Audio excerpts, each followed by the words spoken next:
सकिएको छैन बैठक अहिले यथावत नै छ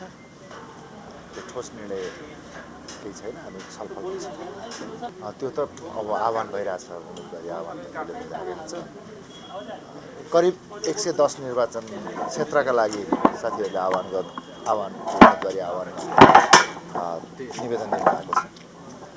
25 हिजो सभापतिज्यूले पनि भन्नुभयो अहिले नै घोषणा नगरौँ है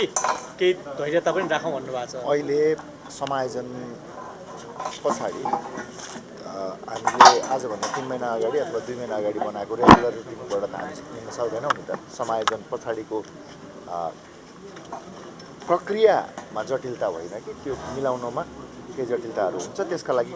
कार्य भइराखेको छ काम भइराखेको छ त्यो मिलिसकेको छ उहिले मिलिसकेको छ नमिल्या भए हस्ताक्षरै हुन्थेन नमिल्या भए कहाँ हस्ताक्षर हुन्थ्यो र अब त्यसको लागि प्रक्रियामा आएर प्रक्रियागत हिसाबमा कसरी टुङ्गाउने भन्ने विषय छ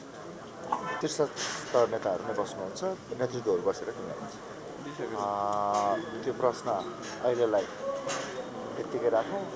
चितवनमै हो र अर्को चिज ठ्याक्कै पार्टीको निर्देशन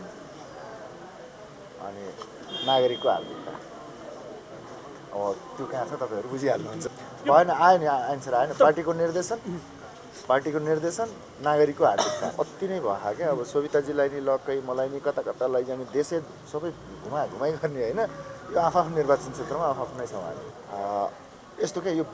परिस्थिति र निर्देशन त कुराहरू फरक होला नि त्यो टुङ्गिया छैन अहिले तयारी गर्नु भयो होला त्यो तयारीमा हामीले अपेक्षा गर्दछौँ राजनीतिक मुद्दाहरूलाई राजनीतिक मुद्दा गरी बुझौँ र आलोचनाको लागि राष्ट्रिय स्वतन्त्र पार्टी मात्रै एउटा त्यस्तो पार्टी हो जुन पञ्चाग्नि सधैँ ताप्छ नै हामीले त्यो अब त्यसलाई संविधानमा जनयुद्ध त्यसलाई मान्नुपर्छ र त्यो पनि कसरी सेटल भएको हेर अहिले तपाईँहरूले मैले अघि नै भने पनि त राजनीतिक मुद्दा होला नि त जनयुद्ध भन्ने शब्द पनि छ र त्यसको क्षति र आयोगका प्रतिवेदन पनि त सार्वजनिक नभएको विषय छ अहिले यसमा त्यति धेरै डिस्कसन गरौँ कुलमानजीले दाइमाथि पछाडि यसलाई त्यही विषय जोड्न खोज्नुभयो त्यो अपेक्षा हामीसँग छ र त्यो त्यति कुलमानजीले पक्का बुझ्नुभयो होइन कि हामीले टिकट घन्टी चुनावबाट लड्ने भनेर उहाँले टिकट पाएदेखिसम्मको त कुर्दिनुहोस् जनआन्दोलन पश्चात भनेको सरकार पास सचिवालय बैठक भर्खरै सम्पन्न भएको छ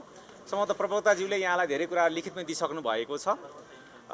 यसमा त्यस्ता विशेष केही कुराहरू भएका होइन रेगुलर सचिवालय बैठक भएको र निर्वाचन परिचालन समिति उपसभापतिज्यूको संयोजकत्वमा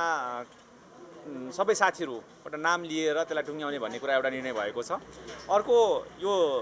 समायोजन प्रक्रियालाई टुङ्गोमा पुर्याउनको लागि समायोजन समिति पनि बनेको छ महामन्त्रीजीको संयोजकत्वमा र यी बाहेक अन्य रेगुलर प्रक्रियाहरू टुङ्ग्याउने गरी चाहिँ आजको सचिवालय बैठक टुङ्गिएको छ र योभन्दा अरू खास धेरै विषयहरूमा चर्चा भए पनि ती आन्तरिक विषयहरूमा चर्चा भएको हुँदा खासै मैले यहाँलाई त्योभन्दा बेसीहरू जानकारी दिनुपर्ने त्यस्ता विषय केही रहेनन् विशेष गरी निर्वाचनसँग केन्द्रित गतिविधिलाई अब कसरी अगाडि बढाउने भन्ने विषयमा धेरै आन्तरिक छलफलहरू भएर टुङ्गिएका छन् मैले भर्खरै भने नि त यो समायोजन समितिको संयोजन महामन्त्रीज्यूको संयोजनमा बनेको र सबै पक्षबाट साथीहरू बसेर यसलाई तुरुन्तै टुङ्ग्याउने गरी काम अगाडि बढाउने निर्णय भएको हुँदा सम्भवतः भोलि यसको पहिलो बैठक हुन्छ होला त्यो बैठकले यसलाई तीव्र रूपमा अगाडि बढाएर समायोजन टुङ्ग्याउने प्रक्रियामा लिएर जानेछ यसमा मेरो टिप्पणी रहेन सम्भवतः हिजोको कार्यक्रमसँग जोडेर यहाँले भन्नुभएको हुनसक्छ यसमा मेरा टिप्पणी रहेन यो आज शपथ लिँदै गर्नुभएका चाहिँ अस्ति हाम्रो मेयर साहबको टिमबाट छुट्नुभएका केही साथीहरूको बाँकी रहेको शपथ आज भएको हो र हामीले यता कुलमान घिसिङज्यूको टिमबाट पनि उहाँहरूको नाम चाँडो पठाउनको लागि उहाँले वर्कआउट गरिराख्नु भएको छ उहाँहरूको शपथ पनि चाँडै टुङ्ग्याएर समायोजन प्रक्रियालाई एकदम तीव्र रूपमा अगाडि बढाएर टुङ्ग्याउने र त्यसपछि चुनावी प्रक्रियामा होमिने गरी आज हामीले छलफल गरेका छौँ पक्कै पनि केही प्राविधिक कुरा टुङ्ग्याउनु पर्ने भएको हुँदै गर्दाखेरि उहाँहरू अहिले ठ्याक्कै यहाँ आइ नपुग्नु भएको आएर यो प्रक्रियामा यो पार्टी कार्यालयमा उपस्थित नहुनु भएको हो केही प्राविधिक कुराहरू टुङ्ग्याइसकेपछि त उहाँहरू सबैजना राष्ट्रिय स्वतन्त्र पार्टीको नेता बनि नै जानुहुन्छ त्यसपछि त पार्टी कार्यालयमा नआएर कहाँ जाने राजनीतिक दलसँग जोडिएका नेताहरूको विदेश भ्रमण लाई मैले रेगुलर प्रक्रियामा लिने गरेको छु। अहिले पछिल्लो दिनमा यहाँले जसका नाम लिनुभयो उहाँहरू के को लागि किन जानुभयो भन्ने कुरामा मैले त्यति धेरै चासो राखिनँ यतिखेर। यो प्रश्न यहाँले उहाँहरूसँगै गर्न सक्नुहुन्छ, किनकि त्यसको जवाब दिने ठाउँमा म छैन। उहाँले गरेको भ्रमणको जवाब उहाँहरूले नै दिनुहोला। जहाँसम्म स्वर्णिम वाग्ले ज्यू उपसभापतिज्यूको भ्रमणको कुरा गर्दै गर्दाखेरि उहाँ यो संयोग मात्र हो, उहाँ अर्को आफ्नै छुट्टै एउटा कार्यक्रममा